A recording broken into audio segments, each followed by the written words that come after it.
ஒரு 3 மாதங்களுக்கு முன்பு 4 மாதங்களுக்கு முன்பு ஒரு சென்னையில் ஒரு அருண் கமிஷனர் இருக்கும்போது ஒரு சம்பவம் நடக்கிறது. அதிகாரி நேற்று நம்ம வீடியோவை பார்த்துட்டு ஒரு அதிகாரி அழைத்து காலையில் இந்த தகவலை சொன்னார். ரொம்ப கேட்கறது ரொம்ப அதிர்ச்சிகரமாக இருக்கிறது. ஒரு பிரபல ஹவாலா ஏஜென்ட் குருவி, அவர் ஆக்சுவலி ஹீஸ் குருவி, வெளிநாடுகளுக்கு அடிக்கடி போவார் வருவார், தங்கங்கன்னா எடுத்துகிட்டு வரக்கூடிய ஆள். இந்த குருவிகள் யார், எந்த விதமான பொருட்களை எடுத்துச் செல்லும் குருவிகள் என்பதெல்லாம் நமக்கு தெரிகிறதோ இல்லையோ கஸ்டம்ஸ் அதிகாரிகளுக்கு நன்றாக தெரியும்.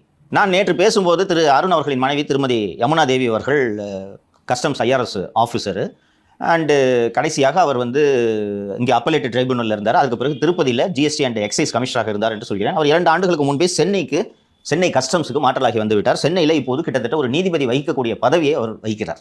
Competent authority and administrator under the smugglers and foreign exchange act forfeiture of property. இப்போ கஸ்டம்ஸ் உங்களோட ஒரு பொருளை அட்டாச் பண்ணிட்டாங்கன்னா அந்த அட்டாச்மெண்ட்டை ரிலீஸ் பண்ணுறதா இல்லையான்ட்டு அப்பீலுக்கு இவங்க கிட்ட தான் போகணும். இவங்க காம்பிடென்ட் அத்தாரிட்டினா இவங்க தான் ஒரு பொருளை அட்டாச் பண்ணலாமா வேண்டாமான்ட்டு. ஸோ இந்த கடத்தலில் ஈடுபடுபவர்கள்